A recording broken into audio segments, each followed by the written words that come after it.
ગુજરાત સરકાર દ્વારા હાલમાં જ શૈક્ષણિક કર્મચારીઓની જૂની પેન્શન યોજનામાં સમાવેશ કરાયો હોય તેને સુરત જિલ્લાના 505 શૈક્ષણિક કર્મચારીઓની જૂની પેન્શન યોજનામાં સમાવેશ કરાતા તેઓ સરકારનો આભાર વ્યક્ત કર્યો છે। સુરત જિલ્લાના 505 શૈક્ષણિક કર્મચારીઓની જૂની પેન્શન યોજનામાં સમાવવા માટેની કાર્યવાહી કરવા બદલ તમામ કર્મચારીઓએ સરકારનો આભાર વ્યક્ત કર્યો હતો। શૈક્ષણિક કર્મચારીઓએ કહ્યું હતું કે આ નિર્ણય માત્ર આર્થિક સુરક્ષા પૂરતો સીમિત નથી, પરંતુ શિક્ષણ ક્ષેત્રે સેવારત કર્મચારીઓના માન સન્માન અને ભાવિ નિશ્ચિતતા સાથે પણ જોડાયેલા છે। વર્ષો સુધી નિષ્ઠાપૂર્વક સેવા આપતા કર્મચારીઓ માટે આપનું આ કાર્ય એક આશાનું સૂર્ય બની ગયું છે। સરકારની કાર્યક્ષમ નેતૃત્વ શક્તિ, માનવીય અભિગમ અને કર્મચારી હિત માટેની પ્રતિબદ્ધતા પ્રશંસનીય છે।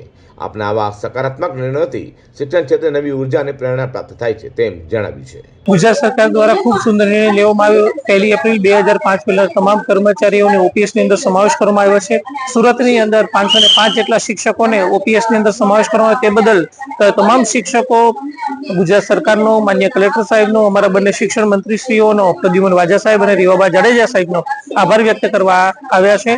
આ ઉપરાંત કમિશનર શાળાની કચેરીના અમારા પ્રદેશ રાણા સાહેબ અને તેમની સમગ્ર ટીમનો પણ આભાર વ્યક્ત કરે છે, કારણ કે આ શિક્ષકોની અંદર શિક્ષકોનો અને ઉત્સાહ જળવાઈ રહ્યો છે। આ ઉપરાંત તેમના પરિવાર પણ ખૂબ જ ઉત્સાહભેર ભાગ લઈ રહ્યા છે, કારણ કે તેમને ઓપીએસ ની અંદર સમાવેશ કરવામાં આવ્યા તે બદલ આભાર વ્યક્ત કરી રહ્યા છે। સરકાર તથા સમગ્ર જિલ્લા શિક્ષણ અધિકારી કચેરીના તમામ કર્મચારીઓને હાર્દિક આભાર વ્યક્ત કર્યો હતો। સરકારના ઉત્તમ સ્વાસ્થ્ય અને સતત સફળ કાર્ય માટે શુભેચ્છાઓ પણ પાઠવી છે।